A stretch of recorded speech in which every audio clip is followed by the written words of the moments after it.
Boa noite, a paz do Senhor Jesus. Deus abençoe a todos. Sejam todos muito bem-vindos a mais um grupo familiar, onde nós vamos dar continuidade ao estudo do livro do Apocalipse. E hoje eu queria começar trazendo uma chave para que os acontecimentos do livro do Apocalipse, que vão começar a ser descritos, a partir da grande tribulação, que são os acontecimentos futuros, lembrando que o apóstolo João, na ilha de Patmos, ele teve a revelação de Jesus dos acontecimentos passados, dos acontecimentos presentes, que foi quando ele foi orientado a escrever as cartas para as igrejas, e dos acontecimentos futuros a partir do capítulo 4 em diante. Existe uma chave para que a gente possa entender o livro do Apocalipse. Nós estamos fazendo um estudo muito simples, de uma forma muito simples, não querendo fazer muito aprofundado, mas o mais importante do livro do Apocalipse é entender o contexto dele, e de uma forma simples. Para que isso aconteça, para nós podermos entender o contexto do Apocalipse, além dos símbolos que são que dificultam o entendimento, os símbolos dificultam a compreensão, existe um outro detalhe. E o detalhe é que o livro do Apocalipse ele não está escrito, os acontecimentos futuros, numa ordem cronológica. Então, nós precisamos ter o conhecimento de que na verdade, existiram mais do que uma revelação para o apóstolo João. Houve mais que um arrebatamento. E eu queria mostrar isso para você, antes de dar continuidade. Eu queria que você abrisse sua Bíblia lá no livro de Apocalipse, capítulo 1. Eu vou te mostrar que João, pelo menos aqui eu vou ler 3 vezes que ele foi arrebatado. A primeira vez está em Apocalipse 1, capítulo 10, quando está escrito assim: E eu fui arrebatado em espírito no dia do Senhor, e ouvi detrás de mim uma grande voz como de trombeta.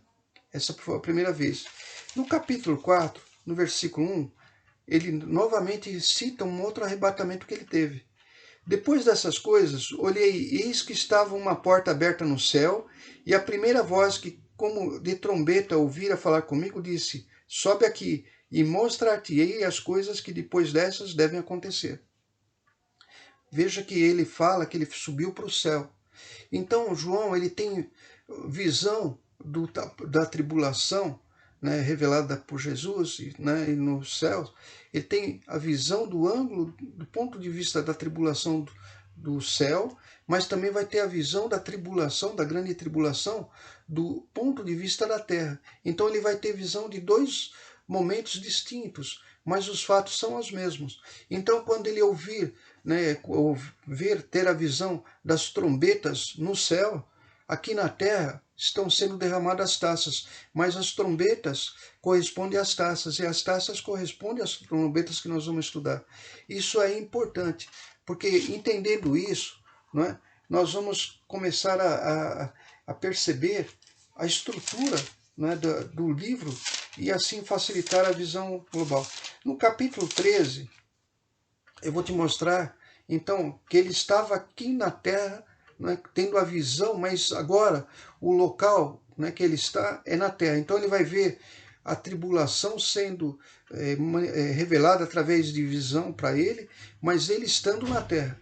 No capítulo 13, versículo 1 está escrito assim: E eu pus-me sobre a areia do mar, e vi subir do mar uma besta que tinha 7 cabeças, e aí ele descreve. Nós não vamos entrar nesse detalhe, mas você vê que ele está no mar. Ou seja, ele já está na terra. Então é importante isso para nós daqui para frente entendermos que os relatos, os acontecimentos que vão existir a partir desse capítulo 6 que nós vamos ler hoje, eles estão numa ordem cronológica, num primeiro momento, no céu. E depois, esses mesmos acontecimentos eles vão ser vistos à terra. Como seria a tribulação daquelas pessoas que estão na terra. E eu queria então relatar, que você abrisse agora a sua Bíblia lá no livro de Apocalipse, no capítulo 6. E aqui se começa a falar dos 6 selos, os 6 primeiro selos que vão ser abertos.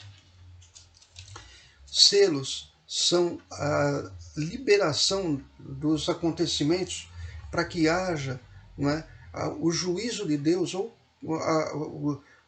a justiça de Deus, ou o castigo, né, daquelas pessoas que buscaram, né, viver de uma forma contrária, praticando o mal e rejeitando o Filho de Deus. Essas pessoas, não é, aqui estão relatadas. Eu queria que você fosse comigo no capítulo 6, né, e nós vamos ler. Em primeiro lugar, eu não vou ler todos os versículos, mas eu vou ler o que é fundamental para nós termos o entendimento. Então você vai ver, né, que a partir desse capítulo nós vamos falar da grande tribulação, até o capítulo 13. Do capítulo 13 nós vamos voltar a falar esses mesmos fatos, mas só que agora, depois, no capítulo 13, visto da terra. Então aqui quando ele fala, né, que ele estava no céu e ele teve a visão. E a primeira visão que ele teve é no versículo 2. E olhei, e eis um cavalo branco, e o que estava sentado sobre ele tinha um arco, e foi-lhe dado uma coroa, e saiu vitorioso e para vencer. Esse cavalo branco e esse cavaleiro, não é, ao contrário do que pode parecer, não é Jesus. Esse cavalo branco, muitos entendem que corresponde à pregação do Evangelho, mas a maioria, né, dos estudiosos entende que esse cavalo branco e o cavaleiro representam o anticristo. Porque branco, né, significa paz, só que é uma paz falsa, porque ele vem com arco, né? E o arco é um instrumento de guerra, né, um instrumento que era associado à guerra, que na verdade era deflagrada, né, quando se atirava setas. Então se atingia as pessoas sem estar na frente, né? Isso daí significa uma arma que não é bem uma arma de enfrentamento frente a frente. E aí nós podemos até ver que Jesus, quando, só para ficar muito claro, no capítulo 14, quando fala na verdade do cavaleiro, né, vamos ver no capítulo 19. Vamos ver Jesus aqui no capítulo 19, versículo 11. Olha só, esse cavalo branco, esse que é representando o Senhor Jesus, ele está relatado aqui em Apocalipse, capítulo 19, versículo 11. E vi o céu aberto, eis um cavalo branco, e o que estava assentado sobre ele chama-se Fiel e Verdadeiro, e julga e peleja com justiça. Não é?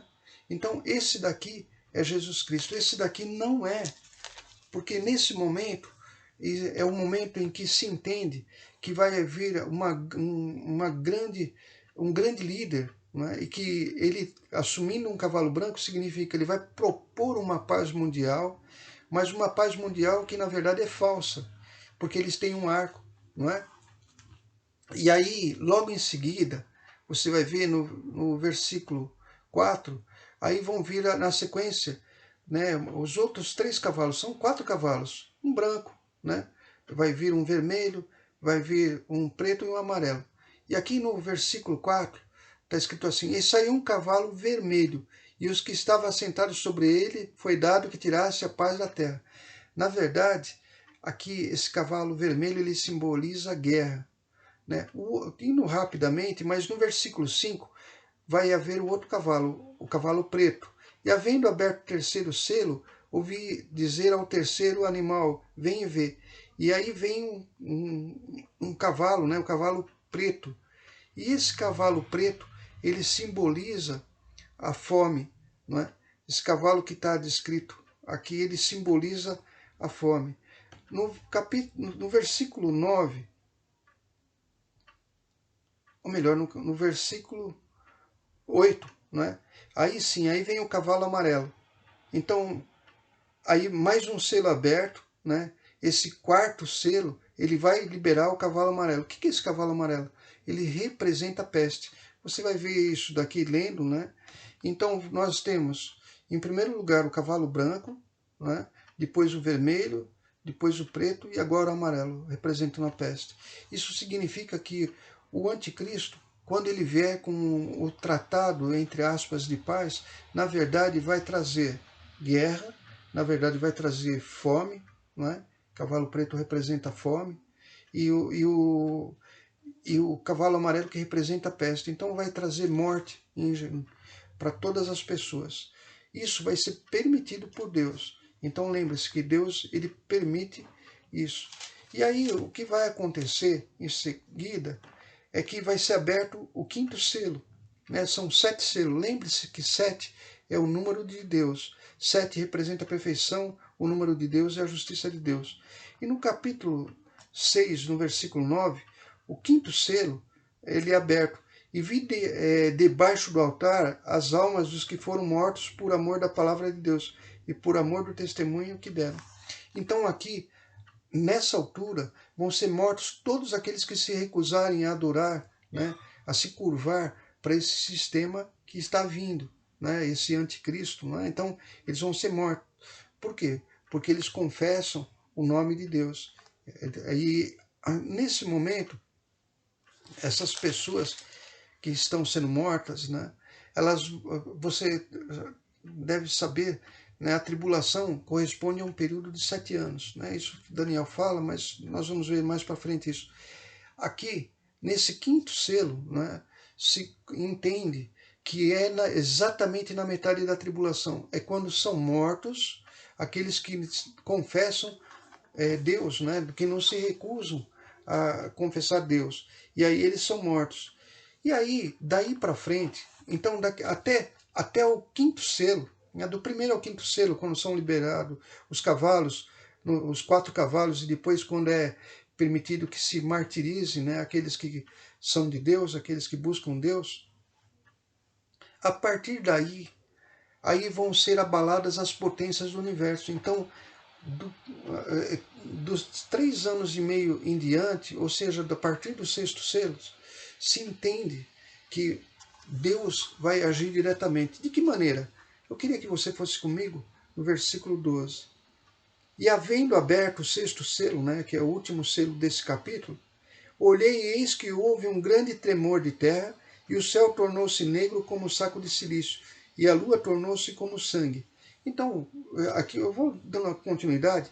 E as estrelas do céu caíram sobre a terra, como quando a figueira lança de si os figos verdes, abaladas por um vento forte. O céu retirou-se como um livro que se enrola, pergaminho era enrolado, e todos os montes lhe foram removidos dos seus lugares. Muito bem, aqui se fala de um cataclismo, uma catástrofe, né? Todas as placas tectônicas vão ser abaladas, vai cair uma estrela, um corpo celeste. Aqui quando fala que vai ser enrolado no pergaminho, dá a entender que a atmosfera da Terra, né, vai ser abalada. Todos esses acontecimentos são terríveis. E aí, quando isso acontecer, esses homens que estavam sendo dominados pelo anticristo, eles vão perceber que realmente está vindo a ira de Deus. E aí olha o que acontece no versículo 15. E os reis da terra, e os grandes, e os ricos, e os tribunos ou juízes, e os poderosos, e todo servo, e todo livre se esconderam nas cavernas e nas rochas das montanhas, e diziam aos montes e aos rochedos: cai sobre nós, e escondei-nos do rosto daquele que está sentado sobre o trono e da ira do Cordeiro, porque é vindo o grande dia da sua ira, e quem poderá subsistir, ou quem poderá escapar?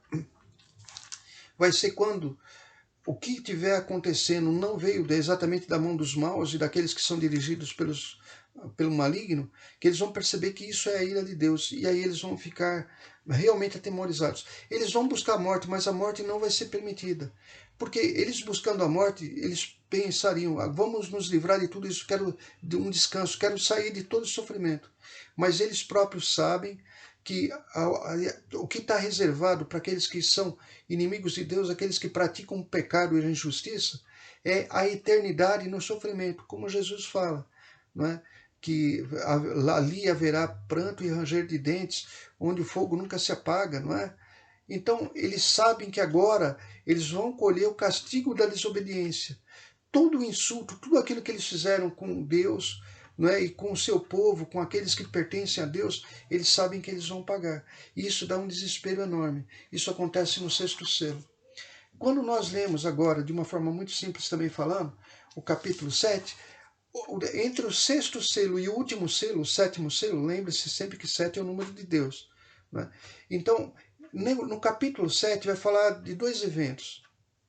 E eu queria aproveitar um deles para mostrar, para ilustrar o como que aquilo que eu disse, que João ele tem um ângulo de visão da tribulação estando no céu e depois um ângulo de visão da tribulação estando na terra. Eu vou aproveitar um fato aqui. Aqui fala no capítulo 7, no versículo 3, dizendo: não danifiques a terra, nem o mar, nem as árvores, até que hajamos assinalado nas suas testas os servos do nosso Deus. Então, os de Deus vão ser assinalados. E ouvi o número dos assinalados, e eram 144 mil assinalados, de todas as tribos dos filhos de Israel. Então você pode perguntar, poxa, mas todas as tribos de Israel, as tribos de Israel são enormes. Por que 144? Porque são aqueles que receberam, né, abriram seu coração e receberam a salvação. Então, Deus sabe que vão ser simbolicamente 12 mil de cada tribo. 12 mil de cada tribo vezes 12, 144 mil. Isso é simbólico, né, esse número, mas representa todos aqueles de todas as tribos de Israel que abriram seu coração e reconheceram o Messias, né, Jesus, o Cordeiro de Deus. E também aqui vai falar na sequência a visão dos mártires. No versículo 9, no capítulo 7, versículo 9, fala assim: depois dessas coisas olhei, e eis aqui uma multidão, a qual ninguém podia contar, de todas as nações, e tribos, e povos, e línguas, que estavam diante do trono, e perante o Cordeiro, trajando vestidos brancos, e com palmas nas suas mãos, quer dizer, celebração, né? Celebravam aquele momento. Aqueles que são de Deus aguardam esse momento da volta de Jesus, do que seria o arrebatamento. No versículo 10, e clamavam com grande voz, dizendo: salvação ao nosso Deus que está sentado no trono e ao Cordeiro. Amém? Muito bem. Esses são, então, aqueles que entregaram a sua vida para Jesus. E aí eu queria te fazer uma pausa, né, antes da gente chegar no final dessa lição de hoje, desse estudo de hoje, dizendo o seguinte: a importância de nós pregarmos o Evangelho, de nós que fomos salvos, de nós que temos o privilégio de escaparmos do sofrimento, da ira de Deus, de nós falarmos da Bíblia, do único livro que garante para nós o que vai acontecer nos tempos futuros e nos garante que nós vamos estar livres, e também falar da importância de reconhecer os pecados, de se arrepender e receber Jesus Cristo como nosso único Senhor e Salvador. Essa é a nossa missão, isso vai ser cobrado de nós. Por isso que essa multidão são aquelas pessoas que receberam Jesus Cristo. E se eles receberam é porque Deus, através do Espírito Santo, usou os seus servos, né, que somos nós. Amém? Muito bem. Aqui nós vemos, você pode ler em casa, né, que vai ser uma coisa muito linda, né, porque eles estão, olha no versículo 15, por isso estão diante do trono de Deus, estou lendo no capítulo 7, versículo 15, e o serve de dia e de noite no seu templo, e aquele que está sentado sobre o trono os cobrirá com a sua sombra. Olha que coisa linda. Nunca mais terão fome, nunca mais terão sede, nem sol, nem coisa alguma, né? Quer dizer, eles vão ser abençoados, porque o Cordeiro que está no meio do trono os apacentará. Não é? É tremendo, né? Então aqui fala de bênçãos para aqueles que são de Deus. Então, no mesmo livro que fala de acontecimentos do castigo, da ira de Deus, fala da felicidade daqueles que receberam Jesus Cristo. Para terminar, o Apocalipse capítulo 8, né, ele fala do sétimo selo, e é quando vão ser dadas aos anjos 7 trombetas. Essas 7 trombetas são vistas do céu, né, quando João teve o arrebatamento com a visão nos céus, e que vão corresponder às taças. Apocalipse capítulo 8, versículo 1. E havendo aberto o sétimo selo, fez-se silêncio no céu, quase por meia hora, e viu 7 anjos que estavam diante de Deus, e foram-lhe dados 7 trombetas. Amém? Eu não vou falar dessas 7 trombetas, vou deixar para a próxima semana, mas eu queria que você visse uma coisa. Quando aqui no capítulo 7 se fala dos 144, né, que eu li, que são aqueles que recebem a marca de Deus, isso, lá na terra, quando João tinha sido arrebatado, voltando lá, né, olha que interessante. No capítulo 14, né, ou seja, depois que ele, daquela parte, né, da segunda parte que começa no capítulo 13, quando ele vai ter a visão a partir do mar, como diz aqui, né? No capítulo 14, versículo 1, está escrito assim: Eu olhei, e eis que estava o cordeiro sobre o monte de Sião, e com ele 144.000, que em suas testas tinham escrito o nome dele e o nome do seu pai. Vamos voltar lá no capítulo 7? Olha a ordem que tinha sido dada. No versículo 3, dizendo: Não danifiqueis a terra, nem o mar, nem as árvores, até que haja assinalado nas suas testas os servos do nosso Deus. E ouvi o número dos assinalados, e eram 144.000 assinalados, de todas as tribos dos filhos de Israel. Então, aqui no capítulo 14, eles estão na terra, porque aqui fala: E olhei, e eis que estava o cordeiro sobre o monte de Sião. Monte de Sião. Então, aqui na terra. E aí aparece 144. Os mártires, né, da tribulação, eles também vão estar diante de Deus, eles vão escapar, né, da ira, né, eles vão escapar de toda a ira de Deus. E eu queria que você fosse comigo lá no Salmo 141. Eu queria te mostrar a importância da oração e quando a gente apresenta diante de Deus, né, a vida das pessoas, a nossa vida, pede perdão. Você sabe que o mundo que nós vemos e que nós enxergamos a beleza das coisas que Deus criou, né, para Deus, esse mesmo mundo tem um odor horrível, ele cheira muito mal, né, porque o pecado ele tem cheiro. E para Deus, ele recebe isso como um odor muito forte, como um cheiro horrível, né, um cheiro terrível, que é o cheiro do pecado. Ao contrário desse cheiro, eu queria que você visse aqui, no Salmo 141, versículo 2. Suba a minha oração perante a tua face como incenso, e seja o levantar das minhas mãos como sacrifício da tarde. As nossas orações são poderosas em Deus, são poderosas para receber Jesus Cristo através de uma oração como nosso único Senhor e Salvador, são poderosas para pedir o perdão dos nossos pecados, mesmo que depois de aceitarmos Jesus nós pequemos, são poderosas para pedir para que Deus perdoe aqueles que nos ofenderam, são poderosas para interceder por aqueles que não conhecem Jesus, são poderosas para manter a nossa fé e guardar a nossa salvação, assim como também o jejum, assim como também a leitura da palavra nos traz fé, né, e a meditação na palavra.